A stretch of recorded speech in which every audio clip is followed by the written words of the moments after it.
Comment faire quand on veut vivre ensemble mais qu'on ne se ressemble pas? Comment être réunis autour d'un projet commun tout en gardant nos différences, nos manières de penser, nos sensibilités? C'est une question qui est très actuelle aujourd'hui pour le peuple juif, mais qui commence déjà avec l'embryon de ce peuple-là, c'est-à-dire dans la famille de Yaakov.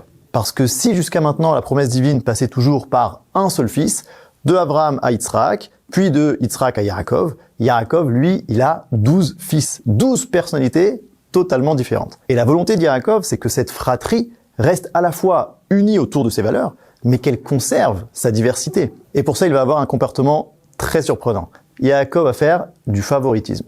Il donne une tunique particulièrement belle seulement à Yosef.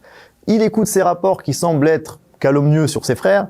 Il l'envoie d'ailleurs surveiller ses frères lorsqu'ils s'éloignent. Bref, a priori, pas mieux pour créer des tensions entre les frères, au lieu de renforcer leur unité. Alors comment on peut comprendre cette attitude? Pour ça, il faut revenir à l'essence même du personnage de Yosef. À sa naissance, sa mère l'appelle Yosef en disant « Yosef li ben acher », qu'Hachem me rajoute un autre fils. C'est-à-dire que Yosef est nommé au nom d'un frère qu'il n'a pas encore. Son nom, en fait, c'est un appel, un désir, presque une mission de vie, ajouter un frère, ou plutôt créer la fraternité. Plus tard dans la paracha, il le dira d'ailleurs lui-même lors de sa rencontre avec cet homme ou cet ange mystérieux qui lui demande « Ma tevakesh ». Que recherches-tu véritablement? Et Yosef lui répond « Et achai anochi mevakesh ». Ce sont mes frères que je recherche. D'ailleurs, Yosef continue et demande à cet homme « Agid anali et foem roim ». Dans le sens simple, dis-moi où ils font paître leur bétail. Mais le mot roim peut se lire aussi reim, qui veut dire des amis, des frères. Donc en fait, Yosef lui dit « Dis-moi comment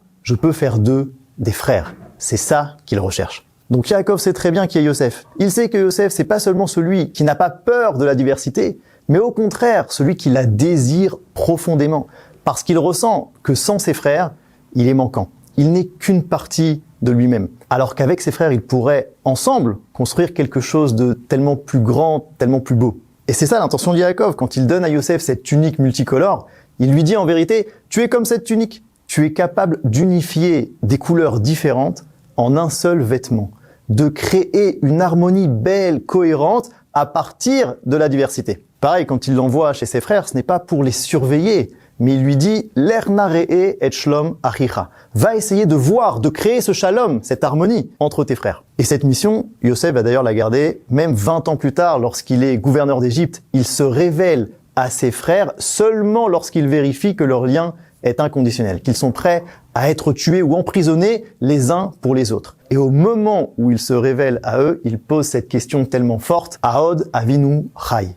Est-ce que notre père est encore vivant? Alors qu'il sait très bien que Yaakov est encore vivant. Mais sa question c'est, est-ce que ce qui nous unit est encore vivant? Est-ce que nos racines communes, notre fraternité, notre projet commun, est-ce que tout ça est encore vivant? Parce que le livre de Bereshit commence avec un fratricide, Caïn, qui tue Hével.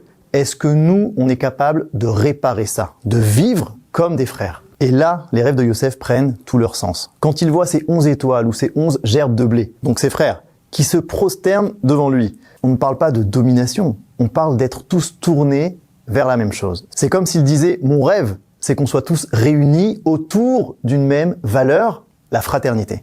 La capacité d'être réunis dans la diversité. Et peut-être qu'on peut voir ici une direction pour le peuple juif aujourd'hui. Si on est persuadé que Od Avinu Chai, qu'on a le même père, que nos valeurs communes sont encore vivantes, alors on sera capable de transformer toute différence en harmonie, de construire une unité qui ne gomme pas les identités mais qui les élève, et d'être un peuple qui se vit réellement comme une fratrie.